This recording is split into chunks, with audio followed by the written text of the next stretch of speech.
Good morning children. आज हम करने जा रहे हैं हमारा नया पार्ट और आपको पता है ये पार्ट एक कहानी है। हम अभी तक काफ़ी सारी कहानियाँ पढ़ते आए हैं पशु पक्षियों से संबंधित, तो ऐसी ही एक कहानी है ये हाथी और चिड़िया की।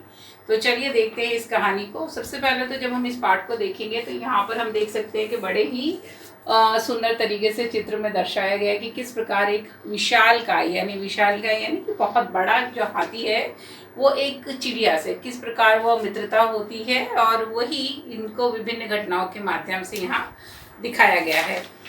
तो बात करते हैं कहानी की। इस प्रकार दिया गया है कि ये जो एक चिड़िया होती है वो जंगल में एक बरगद के पेड़ पर अपना घोंसला बनाकर रहा करती थी। तो जैसे कि हमें पता है कि बरगद का पेड़ कितना घना होता है, कितना विशाल होता है, और उसमें बहुत सारी ब्रांचेज होती हैं जिन्हें हम टहनियाँ या शाखाएं भी कहते हैं। तो चिड़िया उस पर अपना घोंसला बनाकर रहा करती थी। तो एक दिन क्या हुआ, वहाँ पर जो हाथी था वो सामने से वो हाथी आ रहा था और वो पेड़ों की डालियाँ, जैसे कि हमें पता है कि उसे क्या है, हरी पत्तियाँ खाना, जो शाखाएं हैं वो तोड़ कर खाता है। तो वो शाखाएं तोड़ रहा था। तो उसने जब देखा चिड़िया ने कि हाथी अपनी सूंड से पेड़ की टहनियों यानी शाखाओं को तोड़ रहा है, तो चिड़िया थोड़ी डर गई। उसे लगा कि कहीं ऐसा ना हो कि जो हाथी है वो इस बरगद के पेड़ की टहनी भी तोड़ दे जिस पर उसका घोंसला बना हुआ है। तो वो हाथी से कहती है कि हाथी हाथी दादा, आप बरगद के पेड़ की टहनियाँ मत तोड़ना, पेड़ पर मेरा घोंसला है, घोंसला टूट जाएगा तो मैं कहाँ रहूंगी। तो हाथी कहता है कि तुम नन्ही सी चिड़िया मुझे सीख दे रही हो, मुझे शिक्षा दे रही हो, मैं तुम्हारी बात मानूं। तो हाँ, जो चींटी होती है, जो चिड़िया होती है, छोटी सी चिड़िया, वो उससे विनती करती है, प्रार्थना करती है कि प्लीज़ यानी कि आप मेरी बात मानो, अगर आप मेरी मदद करोगे, मेरा घोंसला छोड़ दोगे तो मैं आपकी मदद किसी दिन करूँगी। तो ये सोचकर हाथी को बड़ी हंसी आती है कि ये एक छोटी सी चिड़िया मेरी क्या सहायता करेगी। फिर भी हाथी उसकी टहनी को यानी कि उसके घोंसले को छोड़कर आगे चला जाता है।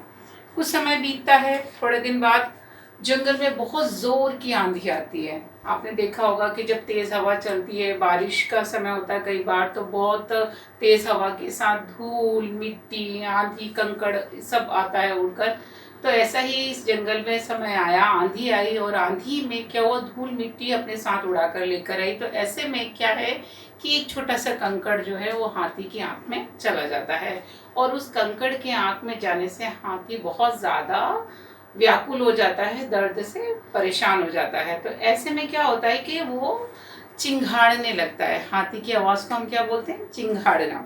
चिंघाड़ने लगता है, और उसकी आवाज़ सुनकर वो नन्ही सी चिड़िया उसके पास आती है और उसकी मदद के लिए पूछती है।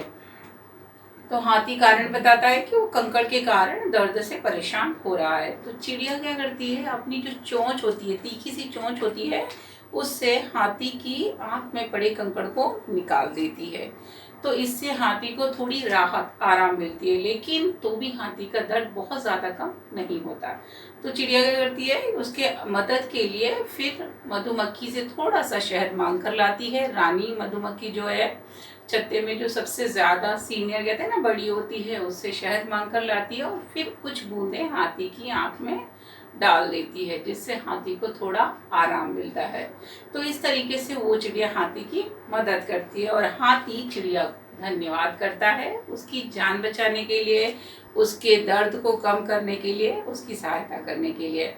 तो इस प्रकार कैसे एक नन्ही सी चिड़िया हाथी की सहायता करती है। हाथी ने उसका घर बचाया, उसका घोंसला, उसकी टहनी को ना तोड़कर, और चिड़िया ने उसकी सहायता किस प्रकार की, उसकी आंख में पड़े कंकड़ को निकालकर। तो यहाँ कहने का तात्पर्य ये है कि ईश्वर ने सबको बनाया है, छोटे बड़े प्राणी को बनाया है, पक्षी को बनाया है, जानवरों को बनाया है, इंसानों को बनाया है, हर एक चीज़ की रचना की है। कोई छोटा है, कोई बड़ा है, लेकिन हर एक चीज़ का अपना एक महत्व है। तो हम कह सकते हैं कि इस कहानी से हमने क्या सीखा कि हर एक प्राणी समान है, हर एक की अपनी विशेषता है, खासियत है। किसी को भी अपने बड़े होने पर घमंड नहीं होना चाहिए, ना किसी को अपने छोटे होने पर अफसोस। तो यह सीख हमें क्या मिलती है कि कोई छोटा या बड़ा नहीं होता, हम सब एक समान हैं, क्योंकि हम सब एक ईश्वर की ही कृति हैं, एक ईश्वर की ही रचना है। तो कीजिए इस पाठ का वाचन अच्छे से और इसमें आने वाले नए शब्दों का अभ्यास हम आपको कराएंगे अगले मॉड्यूल में। तब तक के लिए टेक केयर, बाय।